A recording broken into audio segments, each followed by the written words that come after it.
Magandang gabi po sa lahat, Luzon, Visayas, Mindanao, kung saan kayong dako ng mundo po, tayo nagbabalik dito sa aking munting channel, Samuel Soriano TV29, para mag-discuss ulit ng another coins. At dito po ay ating hilig po, pangungulikta ho ng barya, kaya ho tayo nandito at nagsisiling ng kanilang mga halaga. At isa ho tayong kolektor, ayan po. Magandang gabi po sa aking mga subscriber, kung saan kayong dako ng mundo po, ayan, keep safe po sa aking mga subscriber, thank you so much sa inyo, ayan.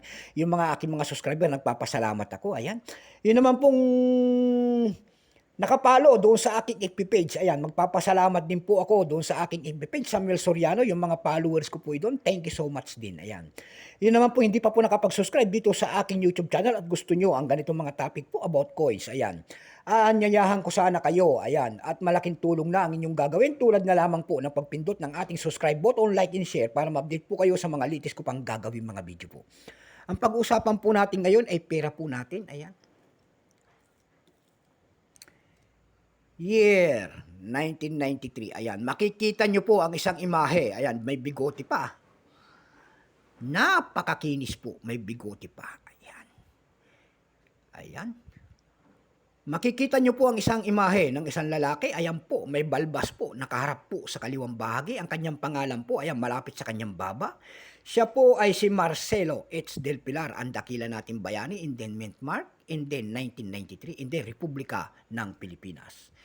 Pagkatalikod ho natin yan, ayan, makikita ho natin ang isang simbolo po ng isang agila. Nakabuka po ang pakpak, ayan, and then 50 centimos, ayan. Kung tawagin po yan ay monkey eating eagle, ayan po. Ang scientific name po niyan ay Pictopaga jeffreys, ayan. Small type po ito, mayroon po itong malaki, ayan, small type.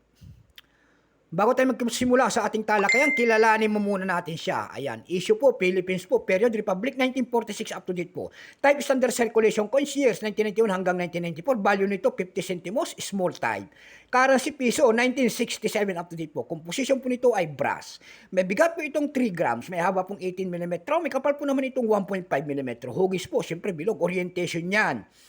Medal alignment. Number, endas, ayan, ENDAS 4166. Itinigil ang paggamit nito noong January 2, 1998. Reference number KM-242-3. Ito pong year 1993, ito po ay 49%. Ayan, wala pa pong maibibigay ang ating Bangko Sentral sa mga barya na ito kung ilang piraso ang kanilang ginawa. Pero may price na doon sa ating numista kung tawagin ng ating mga kolektor. Ayan po. Yung kanyang extra fine 25, almost uncirculated 36. Uncirculated dito ay nagkakahalaga na po ng 60 pesos. Dako naman tayo sa kanyang price sa ating mga online. Ayan. Doon po sa ebay.com may nakita ho tayo nagbebenta nito ng $7. Meron din tayo nakita doon na 437 pesos. Meron din tayo nakita doon na $6.45. Ayan. Sa Carousel PH naman po may nakita ho tayo nagbebenta nito ng 100 pesos only. Ayan lamang po ang aking may babahaging kanyang presyo at sagad na. So hanggang dito na lamang po, Luzon, Visayas, Mindanao, kung saan kayong dako ng mundo po. Keep safe po sa lahat and God bless.